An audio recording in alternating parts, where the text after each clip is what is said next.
بخاری مسلم میں فرمایا 7 ہلاک کرنے والی چیزوں سے بچنا، اگر ان میں تم چلے گئے تو ہلاک ہو جاؤ گے۔ 7 چیزیں ہیں جو تمہیں ہلاک کر دیں، برباد ہو جاؤ گے، تباہ ہو جاؤ گے، ہلاکت کا سفر ہے یہ۔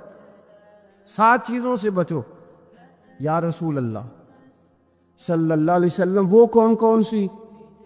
تو حضور نے فرمایا اللہ کے ساتھ شریک نہ کرنا، ہلاک ہو جاؤ۔ دوسرا نبی پاک صلی اللہ علیہ وسلم نے فرمایا جادو نہ کرنا، ہلاک ہو جاؤ گے، ہلاک۔ اور یار جسے حضور فرما رہے ہیں ہلاک ہو جائے گا، وہ بچے گا؟ نبی پاک صلی اللہ علیہ وسلم نے تیسرے نمبر پر فرمایا جس شخص کے قتل کرنے کو اللہ نے حرام قرار دیا ہے اسے قتل نہ کرنا، ہلاک ہو جاؤ۔ چوتھے نمبر پر رسول پاک علیہ السلام نے فرمایا سود نہ کبھی بھی کھانا،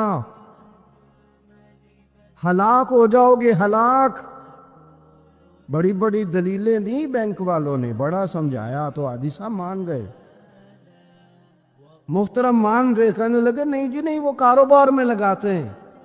بڑے بھولے بالے ہیں ہم، پتہ سارا ہے۔ اور دیکھو سب کاموں کے باوجود مستقل بینکوں میں پیسے اس اکاؤنٹ میں رکھے ہوئے ہیں جہاں سے مستقل سود آتا ہے۔ حضور نے فرمایا نہ کرنا یہ کام۔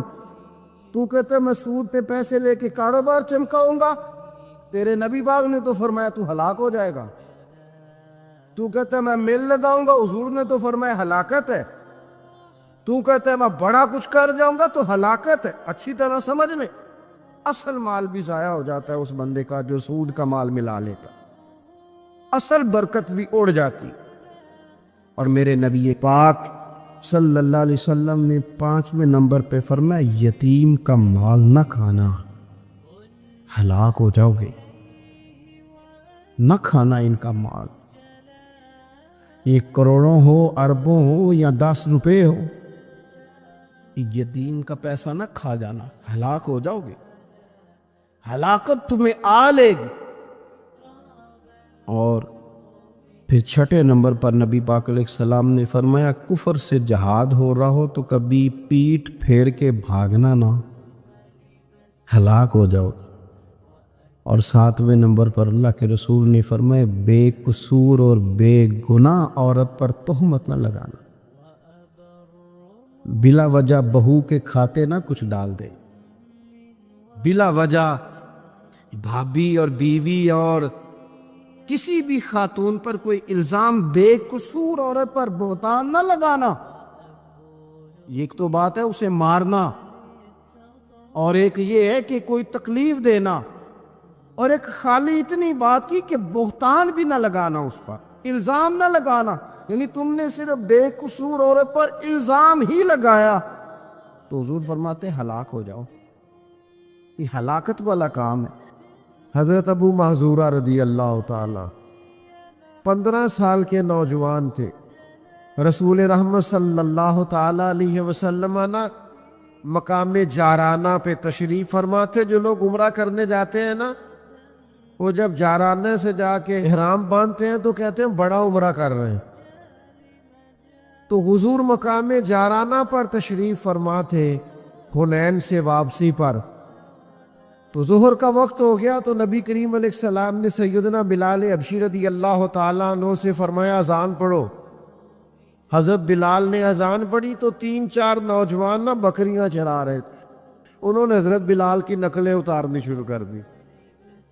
تو حضرت بلال کی نہ نقل اتاری تو جوانوں میں جوان تھے حضرت ابو محذورہ رضی اللہ تعالیٰ عنہ، تو آواز بڑی پیاری تھی۔ تو ان کی طبیعت میں بھی نا جو جیسے بچوں کی طبیعت میں وہ ایک بات اٹھتی ہے، شغل کرنا، پیار کرنا، مزاح کرنا، دل لگی کرنا، وہ بھی دل لگی کرنے لگے، حضرت بلال کی نقلیں اتارنے لگے۔ حضرت بلال کہتے اللہ اکبر اللہ اکبر تو وہ بھی کہتے، حضرت بلال کہتے اشہد ان لا الہ الا اللہ تو وہ بھی کہتے۔ وہ نا وہ حضرت بلال کی بات دہرا رہے جناب ابو معذورہ۔ تو حضرت بلال جہاں آذان میں تھوڑی آواز روکتے، یعنی اللہ اکبر کہہ کے جہاں وقفہ کرتے نا، وہ حضرت ابو محذورہ اذان پڑھتے، دور کھڑے تھے، بس کرم ہو گیا ان کی آواز حضور کے کانوں میں پڑ گئی، مجھ پہ محشر میں نصیر ان کی نظر پڑ ہی گئی۔ تو اذان مکمل ہوئی تو نبی کریم علیہ السلام نے حضرت مولا علی شیر خدا رضی اللہ تعالیٰ عنہ اور جناب زبیر ابن عوام رضی اللہ تعالیٰ عنہ سے کہا، ان نوجوانوں کو پکڑ کے لاؤ۔ وہ چاروں کو لے آئے، حضور نے فرمایا کون پڑھ رہا تھا اذان؟ تو چاروں ہی چوپ، حیا ہے، خجالت ہے، چپ کر کے بچے بڑے پکے ہوں دے جے، وہ چار نوجوان ہیں۔ تو نبی کریم نے فرمایا کون اذان پڑھ رہا تھا؟ بولتے ہی نہیں، چاروں چوپ ہیں، لباں تے موہراں لگیاں، بولن دی جاچ بھول گئی، اوتھے زباناں تائیں کھولن دی جاچ بھول گئی، جا کے مدینے اتھرو میرے سوال بن گئے، بولتے کوئی نہیں، جواب ہی کوئی نہیں دے رہے۔ تو یہ تو کریم محبوب ہے نا، حضور کو تو ساری حکمتیں آتی ہے نا۔ کریم فرمانے لگے چلو باری باری اذان سناؤ۔ ایک نے اذان سنائی تو فرمایا تو جا، دوسرے نے اذان سنائی تو فرمایا تو جا، تیسرے نے سنائی تو فرمایا تو جا، چوتھا نمبر حضرت ابو معذورہ کا لگ گیا۔ انہوں نے اذان سنائی تو فرمایا تو بیٹھ جا۔ مکتب عشق کا دستور نرالا دیکھا، اس کو چھٹی نہ ملی جس نے سبق یاد کیا۔ یہ جو فرما بردار ہوتے ہیں ان کے لیے چھٹیاں نہیں ہوتی، چھٹیاں تو بہانے بازوں کے لیے ہوتی ہیں۔ حضور نے فرمایا تو بیٹھ جا۔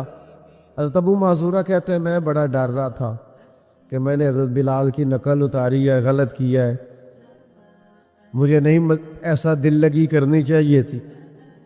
فرماتے ہیں اللہ کے محبوب علیہ السلام نے مجھے کہا سر سے امامہ اتارو، مجھے ڈر تھا گردن اتاری جائے گی۔ کہتے ہیں سرکار نے کہا امامہ اتارو، میں نے اتارا تو نبی پاک نے نا میرے سر پہ ہاتھ پھیرا، پھر میرے دل پہ ہاتھ پھیرا، پھر دعا کی اللہ اسے برکت بھی دے دے اور اسلام کی طرف ہدایت بھی دے دے۔ فرماتے ہیں دعا بھی پوری نہیں ہوئی تھی میں نے کلمہ پڑھنا شروع کر دیا۔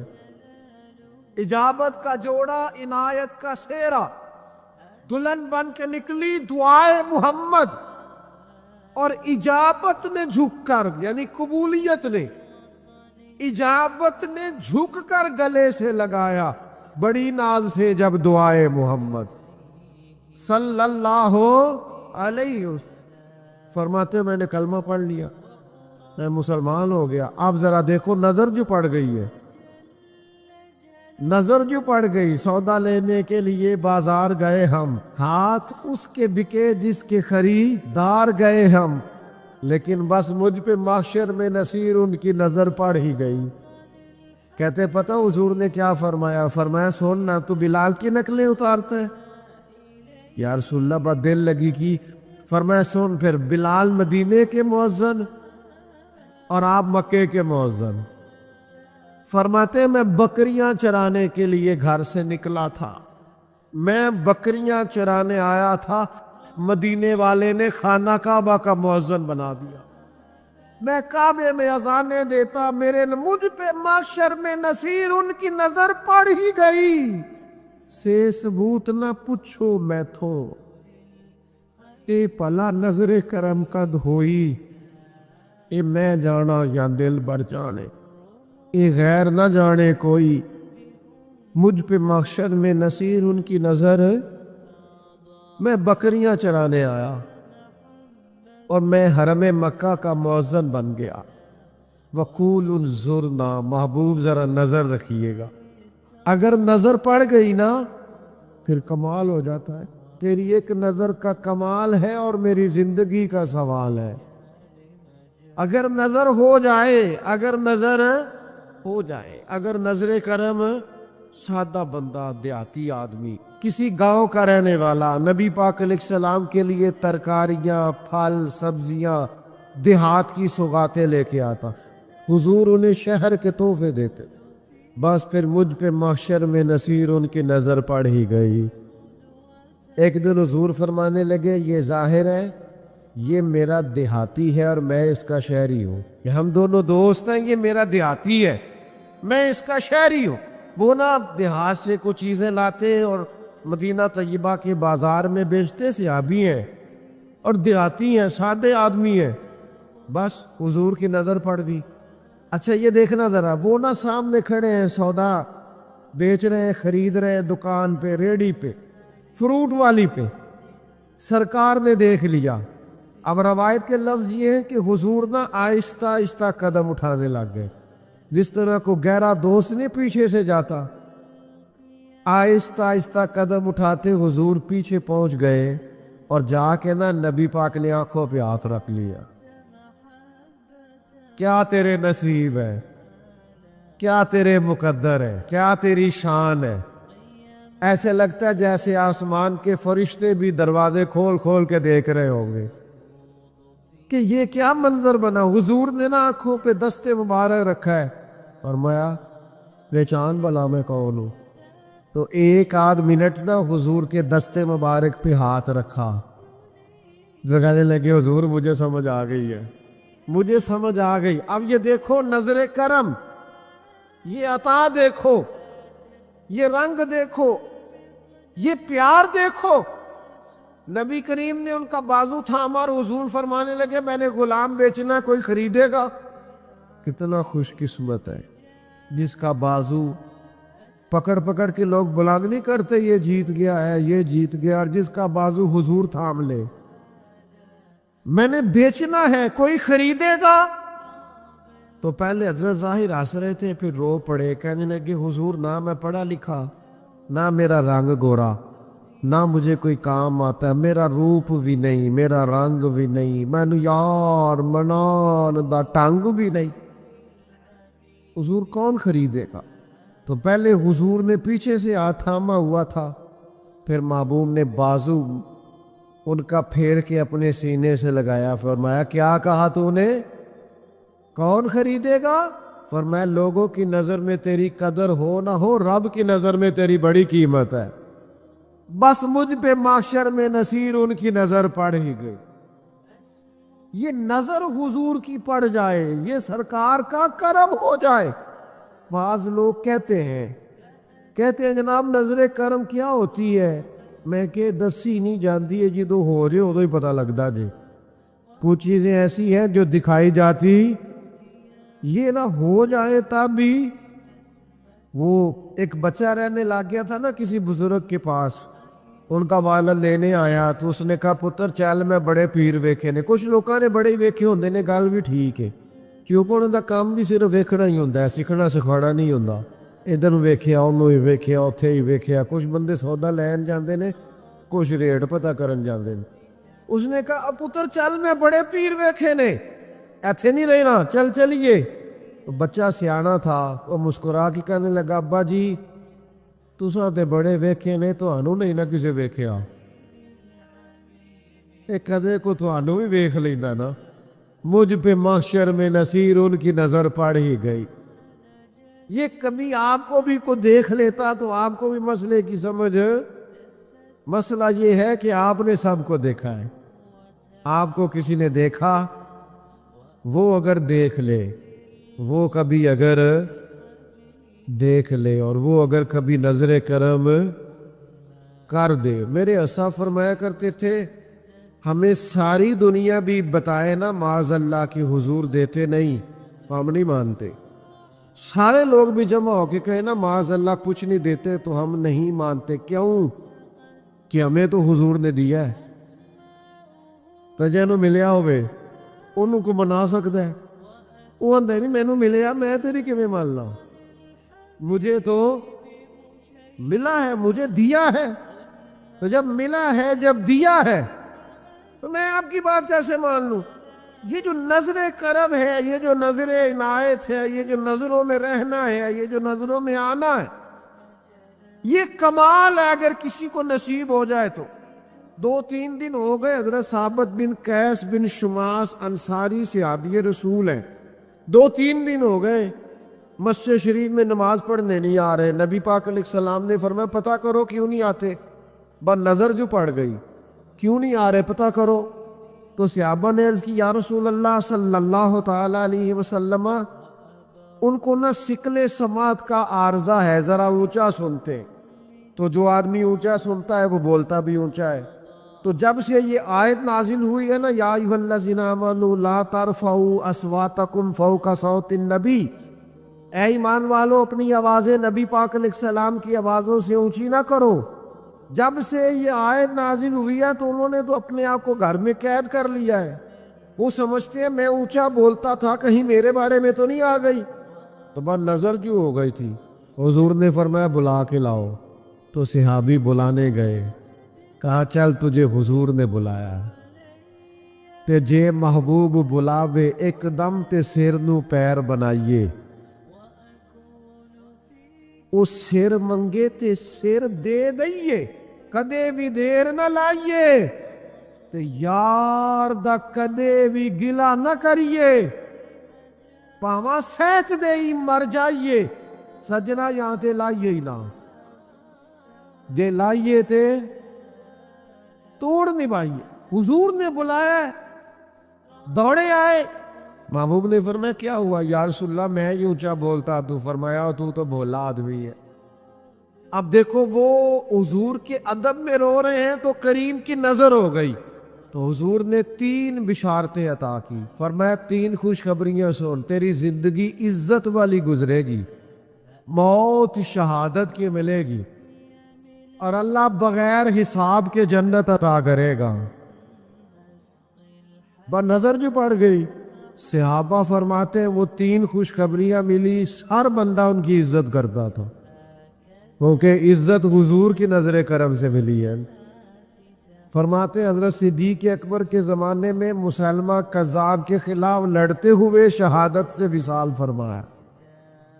فرماتے ہیں 2 خوشخبریاں پوری ہو گئی اور تیسری کا بھی یقین ہے سب کو، ذرہ برابر بھی ڈاؤٹ نہیں. واحد بندہ حساب ہونا ہی کوئی نہیں، سیدھے ہی اللہ تعالیٰ جنت عطا فرمائے. کیوں؟ نظر کرم جو ہو گئی ہے. یہ نظر کرم کا سوال کرو محبوب سے. مجھ پہ بھی چشم کرم اے میرے آقا کرنا، حق تو میرا بھی ہے رحمت کا تقاضا کرنا. حضور میرا بھی تو حق بنتا ہے نا، کو تھوڑی سی مجھ پہ بھی ہو جائے. اور یہ نظر کرم ہو جاتی ہے. مسلم شریف میں موجود ہے، اونٹ دوڑا دوڑا آ گیا. اونٹ، انسان تو انسان رہے، جانوروں پہ بھی ہو جاتی ہے. ایک اونٹ دوڑا دوڑا آ گیا، آ کے نا نبی کریم کے کان میں کچھ کہا. حضرت تمیم داری رضی اللہ تعالیٰ عنہ حدیث کے راوی ہیں.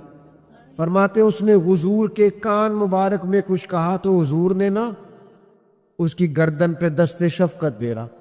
فرمایا تو فکر نہ کر، اگر تو سچا ہے تو تیری مدد ہوگی، اور اگر تو جھوٹ بول رہا ہے تو تجھے تیرے جھوٹ کی سزا ملے گی. مسلم شریف کی حدیث سنا رہا ہوں. اونٹ کان میں کچھ کہہ رہا ہے. حضور فرمانے لگے فکر نہ کر، تیرا مسئلہ حل ہو جائے گا. تو جب محبوب جانوروں کے مسئلے حل کرتے ہیں تو مجھ پہ بھی چشم کرم ہے میرے آقا کرما، حق تو میرا بھی ہے رحمت کا تقاضا کرنا. تو کہ اٹھاتا نہیں کسی کو بھی اپنے در سے، کہ تیری شان کے شایع نہیں ایسا کرنا. صحابہ نے پوچھا یا رسول اللہ اونٹ کیا کہتا ہے؟ تو محبوب فرمانے لگے یہ کہہ رہا ہے میرے مالک مجھے ذبح کر کے کھانا چاہتے، تو میں دوڑ آیا ہوں. تھوڑی دیر گزری تو وہ مالک بھی آ گئے، پیچھے پیچھے رسیاں پکڑی ہیں، چھرے پکڑے. حضرت تمیم داری کے لفظ ہیں. فرماتے ہیں جب وہ مالک آئے نا اونٹ کے، تو اونٹ نا نبی پاک کے پیچھے چھپنا شروع ہو گیا. حضور کے پیچھے چھپ رہا ہے. اسے پتا ہے مجھے کون بچائے گا، اسے سمجھ آ رہی ہے مجھے کون بچائے گا، کون میری داد رسی کرے گا، اسے سمجھ آ رہی ہے. قربان جائیں میرے نبی پاک صلی اللہ علیہ وسلم نے جب اس کے مالک آئے تو نبی کریم علیہ السلام نے فرمایا تمہارا اونٹ کہتا ہے کہ میں نے بڑا عرصہ ان کی خدمت کی ہے. جب موسم سرد ہوتا تھا تو یہ میرے اوپر بیٹھ کر گرم علاقوں میں جاتے تھے، جب موسم گرم ہوتا تھا تو پھر میرے اوپر گھاس وغیرہ رکھ کے لاتے تھے، اور جب میں تھوڑا عمر رسیدہ ہو گیا تو پھر انہوں نے مجھے افزائش نسل کے لیے رکھ لیا. میری نسل سے ان کے کئی اونٹ ٹھیک کہتا ہے؟ یا رسول اللہ بالکل بات ایسے ہی ہے. تو حضور فرمانے لگے یہ کہتا ہے اب میں بوڑھا ہو گیا ہوں تو ذبح کر کے کھانے لگے. نبی کریم فرمانے لگے کیا کسی خدمت گزار کا یہ صلہ لوگ دیتے ہیں تم ذبح کرنے لگے ہو؟ تو یا رسول اللہ آپ ہمیں واپس کر دیں، نہ ہم ذبح کریں گے نہ کوئی سے تکلیف دیں گے. تو حضور نے فرمایا نہیں اب تو آ گیا کہ اب تو نظر کرم ہو گئی نا، مجھ پہ محشر میں نصیر ان کی نظر پڑ جو گئی، اب تو آ گیا. کریم فرمانے لگے بیچ دو میرے ہاتھ. یا رسول اللہ آپ رکھ لیں. فرمایا نہیں بھائی پیسے دوں گا. 100 دینار میں نبی پاک نے خرید لیا اور خرید کے فرمایا جا تو آزاد ہے. یعنی ہم اپنے جملوں میں بات سمجھائیں تو حضور نے فرمایا جا موج کر، تینوں کو نہیں پوچھتا، جا موج کر. تو صحابہ فرماتے ہیں وہ اونٹ گیا پھر واپس آیا، حضور کے کان میں کوئی بات کی، نبی کریم نے فرمایا آمین. دوسری بات کی کہا آمین، تیسری بات کی کہا آمین، چوتھی بات کی تو حضور نے آمین بھی کہا اور رونے بھی لگے. نبی پاک علیہ السلام سے صحابہ نے عرض کی حضور یہ کیا کہتا ہے؟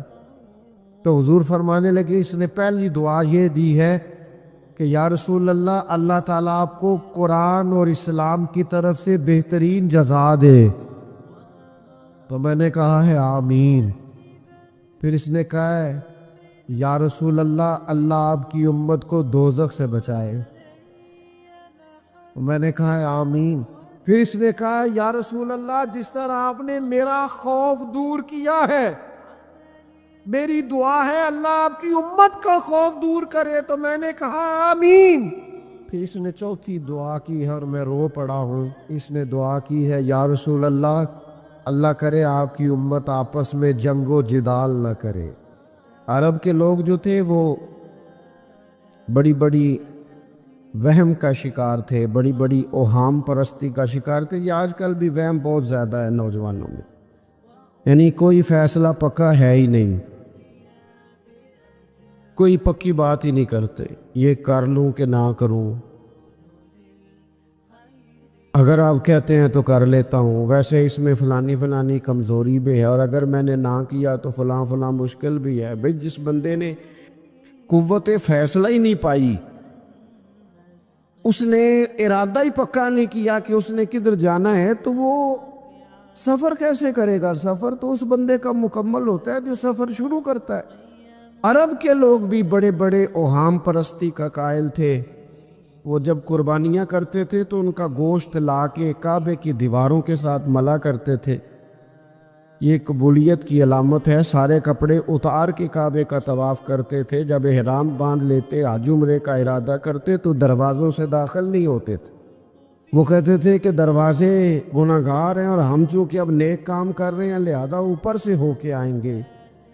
رسول کریم علیہ السلام نے انہیں ان سارے وہموں سے، ساری پریشانیوں سے، ان ساری بدشگونیوں سے نکال کے کہا اللہ تمہارا مالک ہے، اللہ تمہارا محافظ ہے، ہوگا وہ جو رب چاہے گا.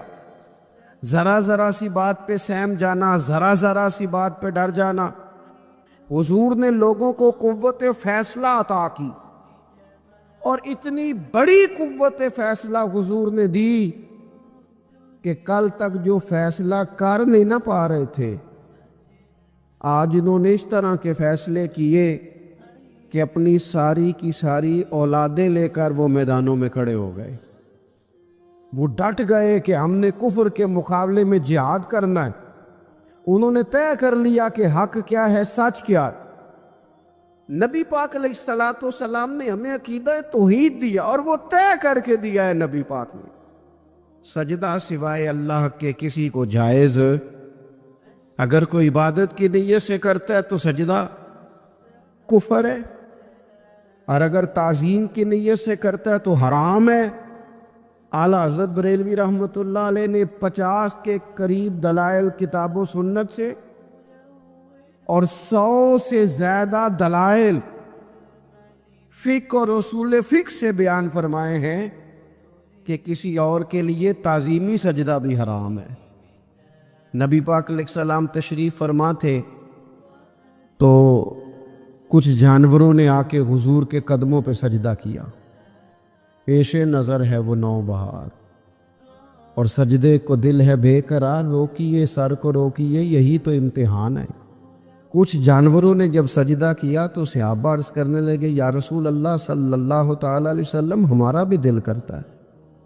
تو حضور نے فرمایا بھی سجدہ سوائے رب کے کسی کے لیے جائز نہیں ہے، ہاں اگر جائز ہوتا تو میں خاتون سے کہتا کہ اپنے شوہر کو سجدہ کرے۔ نبی پاک علیہ الصلوۃ والسلام نے حد بندی کر دی۔ اور پھر دیکھیں یہ جو ہم میلاد مناتے ہیں نا، یہ میلاد اللہ تعالیٰ کی توحید کا بہت بڑا اعلان ہے۔ ہم کہتے ہیں نبی پاک کا میلاد ہوا، جس کا میلاد ہوتا ہے وہ خدا نہیں ہوتا، جو پیدا ہوتا ہے وہ رب۔ جب ہم میلاد منا رہے ہوتے ہیں تو ہم یہ بتا رہے ہوتے ہیں بھئی حضور خدا نہیں، حضور تو 12 ربیع الاول کو پیدا ہوئے۔ تو جو پیدا ہو، رب پیدا، لم یلد ولم یولد، اللہ تبارک و تعالی پیدا نہیں ہوتا، مالک تو ازلی ابدی شان رکھتا ہے۔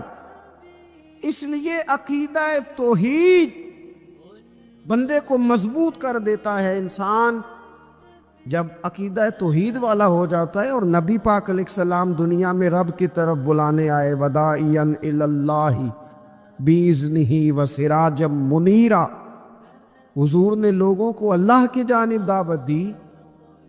جب انسان توحید والا ہو جاتا ہے تو مضبوط ہو جاتا ہے، وہ کسی سے نہیں ڈرتا، وہ سمجھتا ہے ہونا تو وہ ہے جو میرا رب چاہے گا، مجھے پریشان ہونے کی ضرورت کیا ہے۔ پھر اس کا بھروسہ بھی اللہ تعالیٰ پر، اس کی امیدیں بھی اللہ رسول سے، اس کی توجہات کا قبلہ بھی سارا ادھر ہی۔ تو حضور نے لوگوں کو عقیدہ دیا، مضبوط کیا۔ رسول پاک صلی اللہ تعالیٰ علیہ وسلم نے ذہنوں کو پختگی عطا فرمائی۔ تو سب سے بنیادی چیز حضور کا جو احسان ہے وہ عقیدہ ہے۔ پھر بعض خاص طبقات پر حضور نے خاص احسان کیا۔ آج بھی پوری دنیا میں ڈنڈورا پیٹا جاتا ہے عورتوں کے حقوق کا، پوری دنیا کے اندر، اور بعض لوگ عورتوں کو بڑا دھوکہ دیتے ہیں، کہتے ہیں تمہیں حق نہیں ملتے لہٰذا تم سڑکوں پہ آ جاؤ۔ معاذ اللہ، تمہیں حق نہیں ملتے لہٰذا تم معاذ اللہ بازاروں کی رونق بن جاؤ۔ عورتوں کو بڑا پریشان کیا جاتا ہے حقوق کے تعلق سے۔ نبی پاک علیہ السلام کی آمد سے پہلے کوئی خاتون کے ساتھ سلوک اچھا نہیں کیا جاتا تھا، اس کا کوئی جائیداد میں حصہ نہیں تھا۔ عورت کا خامد اگر فوت ہو جاتا تو وہ اپنے سسرال کے خاندان کی پراپرٹی بن جاتی معاذ اللہ، اور جس کے مرضی چاہے سپرد کر دیتی۔ ہندوستان کے بعض علاقوں میں ایسی کبھی رسمیں بھی پائی جاتی تھی کہ بعض عورتیں اپنے خامد کے ساتھ جل جانا مناسب سمجھتی تھی کہ بعد میں کوئی زندگی تو ہوگی نہیں، اور بیوہ خاتون اور طلاق یافتہ خاتون، اس کے بارے میں تو لوگوں کا خیال تھا کہ شاید یہ خاتون بالکل سوسائٹی اور سماج کا حصہ ہی نہیں ہونی چاہیے۔ قربان جائیں، یہ اعزاز میرے نبی پاک نے دیا ہے۔ حضور نے پہلی شادی ہی اس خاتون سے کی ہے جن کا پہلے بھی نکاح ہو چکا تھا، اور خاتون کو حضور نے حقوق دیے، جائیداد میں حصہ دیا۔ کہا جو بیٹیوں کی بہنوں کی پرورش کر کے آئے گا اور اچھی پرورش کر کے انہیں روانہ کر دے گا، جس طرح میری 2 انگلیاں جڑی ہوئی ہیں میرے ساتھ جڑ کے جنت میں جائے گا۔ اور ایک روایت میں فرمایا کہ جب کسی کے ہاں بیٹی پیدا ہوتی ہے نا تو اللہ فرشتوں کو بھیجتا ہے، اور وہ اس کے گرد کھڑے ہو جاتے ہیں اور گھر والوں کو سلام کہتے ہیں، اور کہتے ہیں یہ ضعیفہ ایک ضعیفہ سے پیدا ہوئی ہے، یہ کمزور، یعنی صنف کے لحاظ سے کمزور نازک بچی ایک نازک ماں سے پیدا ہوئی ہے۔ فرشتے کہتے ہیں جو اس کی پرورش کرے گا نا، اللہ قیامت تک اس کی مدد کرے گا، اس کی ہمیشہ مدد ہوتی رہے۔ اور نبی پاک صلی اللہ تعالیٰ علیہ وسلم کی خدمت میں آ کے جب خواتین نے کہا تھا نا یا رسول اللہ ہمارے تو دین دنیا کے معاملات میں مردوں کے تعلق سے کمزوری ہے. کئی دن تو ہم ویسے نماز نہیں پڑھ سکتی مہینے میں، کئی دن تو ہم ویسے عبادات کے قریب نہیں جا سکتی. جہاد پہ ہم نہیں جاتی، گواہی ہماری مردوں کے برابر نہیں. تو یا رسول اللہ صلی اللہ علیہ وسلم ہمارا بھی کوئی اعزاز ہے؟ تو حضور نے فرمایا جب کوئی خاتون حاملہ ہوتی ہے نا تو اللہ اسے اتنا ہی ثواب دیتا ہے جتنا جہاد کرنے والے کو ثواب دیتا ہے، اور جب بچہ پیدا ہوتا ہے تو اللہ تعالیٰ اسے شہادت کا درجہ عطا کرتا ہے، اور جب وہ بچوں کو دودھ پلاتی ہے تو رب اسے غلام آزاد کرنے کا ثواب عطا کرتا ہے. ایک دفعہ نا نبی پاک صلی اللہ تعالیٰ علیہ وسلم کی خدمت عالی مرتبت میں حضرت عائشہ صدیقہ رضی اللہ تعالیٰ عنہ نے ایک واقعہ عرض کیا. عرض کی حضور آج میرے ساتھ عجیب معاملہ ہوا. میں گھر میں اکیلی تھی تو ایک خاتون 2 بیٹیوں سمیت آئی. اس نے کہا کہ میں بھی بھوکی ہوں، میری بیٹیاں بھی پریشان ہیں، کھانا نہیں کھایا. سیدہ پاک کہتی ہیں یا رسول اللہ میرے پاس بھی 3 کھجوریں تھیں گھر میں پڑی. یہ 2 جہاں کے شاہ ہیں پر پاس کچھ رکھتے رہے، اور 2 جہاں کی نعمتیں ہیں ان کے خالی ہاتھ میں. فرماتی ہیں وہ تینوں کھجوریں میں نے ان تینوں ماں بیٹیوں کو دے دی. ماں نے پہلے ایک ایک کھجور دونوں بیٹیوں کو دی، پھر بچیاں وہ کھجور کھا کے ماں کی طرف دیکھنے لگی تو جو کھجور ماں کے پاس تھی اماں نے اس کے بھی 2 حصے کر کے بیٹیوں میں بانٹ دیے. حضرت عائشہ عرض کرنے لگی یا رسول اللہ میں نے یہ بڑا نرالا رنگ دیکھا ہے، ماں کا اپنے بچوں سے پیار کا انداز. تو حضور نے کیا فرمایا؟ نبی پاک علیہ الصلوۃ والسلام فرمانے لگے سن پھر اللہ تعالیٰ نے اس عورت پر جنت کو واجب کر دیا. فرمایا اللہ نے اسے جہنم سے دور کر دیا جو بیٹیوں کے معاملے میں آزمایا گیا، اور جس نے پھر ان کے ساتھ اچھا سلوک کیا. اپنا حضور کا عمل یہ تھا کہ حضور کی بڑی صاحبزادی سیدہ زینب رضی اللہ تعالیٰ عنہ یہ حضور کی سب سے بڑی صاحبزادی ہیں. یہ بخاری میں آپ کو ملے گا کہ ان کی بیٹی جناب امامہ بنت زینب چھوٹی سی عمر تھی تو جب حضور نماز کے لیے آتے تھے تو نواسی کو اٹھا کے ساتھ لے آتے تھے، اور وہ حضور نماز پڑھتے تھے تو وہ نبی پاک کے کندھوں پہ کھیلتی تھی. حضور نے عملاً بیٹیوں سے پیار کرنا سکھایا. بیٹیوں سے محبت کریں، بیٹیوں سے پیار کرو. بیٹیاں بڑی خیرخواہ ہوتی ہیں، بیٹیاں ماں باپ کی بڑی وفادار ہوتی ہیں، بیٹیاں بڑا خاص تعلق رکھتی ہیں. جوانوں آپ سے بھی کہوں گا بہنوں کی طرف توجہ رکھیں. جو کسی کی بہن آپ کے گھر ہے اس کا بھی خاص احساس کرے، وہ بھی کسی کی بہن ہے، لیکن اپنی بہن کے ساتھ بھی خاص نسبت کا تعلق قائم رکھیں. رشتوں میں اعتدال ہونا چاہیے. اس صنف کو نبی پاک علیہ السلام نے خاص کر کے نوازا ہے، اور ہمارا بھی ان کے ساتھ خاص رشتہ ہونا چاہیے. اسی طرح کا معاملہ یتیموں کے ساتھ ہے، کمزوروں کے ساتھ ہے. دیکھو آج نا ہمارے ہاں کمزوروں، غریبوں، مسکینوں، یتیموں کی مدد تو کی جاتی ہے لیکن انہیں لوگ اپنے ماحول کا حصہ نہیں بناتے.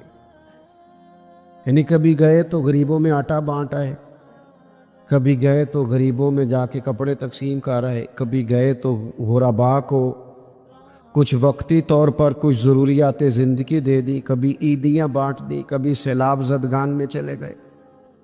غرباء کو کچھ نہ کچھ صدقات تو دے دیے جاتے، ان پر کچھ خیرات تو کر دیا جاتا ہے، لیکن انہیں سوسائٹی کا ماحول کا حصہ نہیں بنایا جاتا. ایسا نہیں ہوتا کہ ان غرباء کے بچوں کو اٹھا کے بڑے شہروں میں لایا جائے، ان کی تعلیم کا خیال کیا جائے، انہیں اپنے ماحول میں رکھا جائے، ان کی بہترین پرورش کا بندوبست کیا جائے. کائنات میں بڑے لوگوں نے کام کیا ویلفیئر کا، بڑے لوگوں نے غریبوں کے ساتھ تعاون کیا، بڑے لوگوں نے محبت کی، سب قابل تعریف ہے، لیکن ہم نے یہ کیا کہ ان کی امداد تو کی لیکن ان کی محرومیوں کا ازالہ نہیں کیا۔ اور وہ امداد لے رہے تھے تو ان کی پچھلی نسل بھی امداد لے رہی تھی، یہ نسل بھی امداد لے رہی، اور خدا نہ کرے کہ اگلی نسل کو بھی امداد لینا پڑے۔ میرے نبی پاک صلی اللہ تعالیٰ علیہ وسلم کا انداز کچھ اس طرح کا ہے کہ امام بہقی نے لکھا ہے، حضرت بشیر بن عقبہ رضی اللہ تعالیٰ عنہ کہتے ہیں میرے والد انتقال کر گئے تھے اور میں ایک جگہ پہ بیٹھ کر رو رہا تھا کہ نبی پاک صلی اللہ تعالیٰ علیہ وسلم میرے قریب سے گزرے، کیوں روتے ہو؟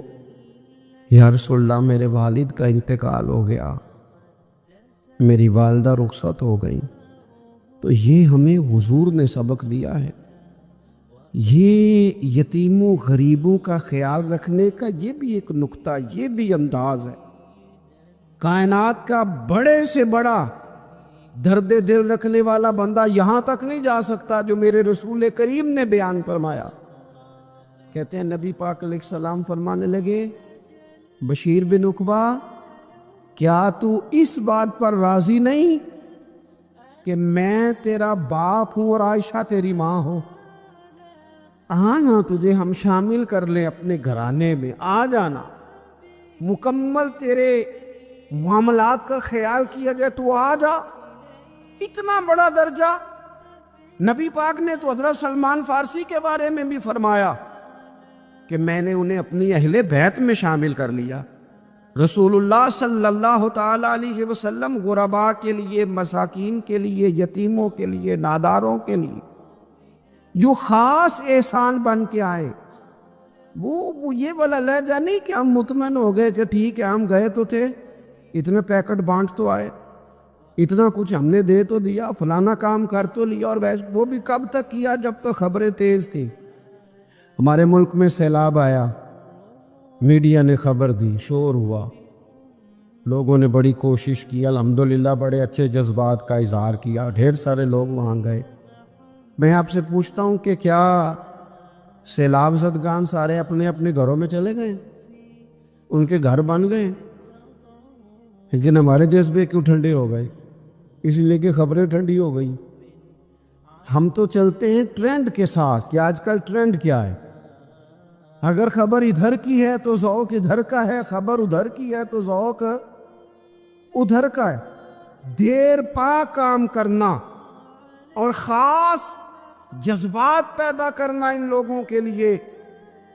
حضرت سیدنا عبداللہ بن ابی اوفا رضی اللہ تعالیٰ عنہ روایت کرتے، ایک یتیم بچہ آیا تھا، اس نے عرض کی حضور میری ماں بھی بھوکی ہے اور میری ایک کمشیرہ ہے وہ بھی بھوکی ہے، اے روٹی دا دکھ نہ پوچھو، روٹی تے بندہ کھا جاندی دے۔ یہ جو بھوک ہوتی ہے نا، بھوک، بہت سارے لوگ نا، میں ایک شادی میں تھا تو وہاں ایک دو لوگ کھانا کھا رہے تھے، تو بعض لوگ انہیں دیکھ دیکھ کے مذاق کر رہے تھے، ویڈیو بنا رہے تھے، کہتے دیکھو کھانا ہی نہیں آتا، کیا انداز ہے، سارا ان کا منہ جو ہے وہ کھانے سے بھر گیا، ہاتھ دیکھو کہاں تک ان کے لتھڑ گئے، کیا انداز ہے۔ تو میں نے کہا تم ان کے کپڑے بھی تو دیکھو نا، انداز، بیٹھنا اٹھنا، کپڑے پہننا، یہ غریبی کا پتہ دیتے ہیں۔ بھوک جب تیز لگی ہو پھر کھانے کے آداب لوگوں کو یاد نہیں رہتے۔ غربت نے میرے بچوں کو تہذیب سکھا دی، اب وہ سہمے ہوئے رہتے ہیں، شرارت نہیں کرتے۔ عزیز، ہوتا یہ ہے کہ جب انسان کو بھوک شدید لگی ہو نا، پھر اسے ڈاکٹر کی ہدایات نہیں یاد رہتی، پھر تو پیٹ کی آگ بجھانے کو لوگ دوڑتے۔ تو کہتے ہیں اس بچے نے آ کے عرض کی، یا رسول اللہ صلی اللہ تعالی علیہ وسلم ماں بھی بھوکی ہے، بہن بھی بھوکی ہے، حضور نے نا اسے 21 کھجوریں عطا فرمائیں، فرمایا 7 تیری، 7 تیری بہن کی، 7 تیری والدہ کی۔ اور یہ حضور نے 21 کھجوریں دیے، یہ نبی پاک نے 21 دیے۔ ہاں یہ حضور نے 21 دی، اور حضور تو اشارہ بھی کر دینا تو پھر روٹی ساری زندگی ختم نہیں ہوتی۔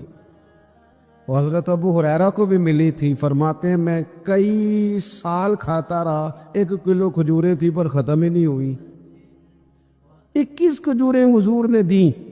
حضرت معاذ ابن جبل رضی اللہ تعالیٰ عنہ اٹھے اور دوڑ کے جا کے نا اس یتیم کے سر پہ ہاتھ پھیرا اور کہنے لگے پتر اللہ تجھے اپنے والد کا جانشین بنائے۔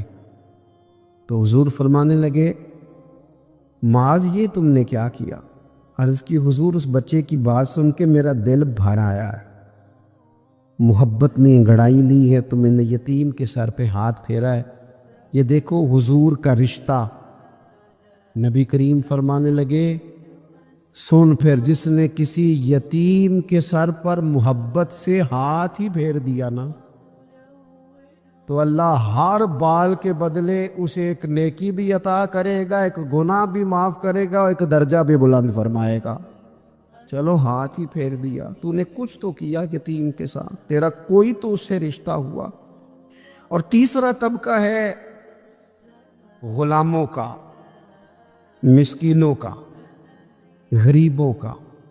میں اور آپ اس ملک میں رہتے ہیں جہاں کچھ لوگوں کو کھانا بھی نہیں وقت پہ ملتا، اور کچھ لوگ 5 لاکھ روپیہ گاڑی کا اس لیے اضافی دے دیتے ہیں کہ مجھے ذرا نا نیو ماڈل جلدی چاہیے۔ یعنی ایک طرف ملک کی حالت یہ ہے کہ بعض لوگوں کے پاس پیسے نہیں ہیں کہ بچوں کی فیس بھر سکے، لیکن دوسری طرف حال یہ ہے کہ نئے ماڈل کا موبائل اگر مارکیٹ میں آتا ہے تو وہ ختم ہو جاتا ہے، ملتا ہی نہیں، وہ شارٹ ہو جاتا ہے۔ کچھ لوگوں نے اس طرح کیا ہے کہ انہوں نے یہ سمجھا ہے کہ دولت شاید موج کرنے کے لیے ہمیں دی گئی ہے، ہم طرح طرح کے کھانے کھائیں، طرح طرح سے چیزیں اوڑیں، طرح طرح کے معاملات کریں۔ انہوں نے یہ طے کر لیا ہے۔ اس کا نقصان کیا ہوا ہے؟ اس کا نقصان یہ ہوا ہے کہ کچھ لوگ غربت کی سطح سے نیچے آ گئے ہیں بیچارے۔ نبی پاک کا جو احسان ان غریب لوگوں پر ہے، حضور علیہ السلام کے پاس نا حضرت عبداللہ ابن عمر روایت کرتے ہیں اور طبرانی میں موجود ہے، حضور کے پاس نا 10 دینار تھے، ہمارے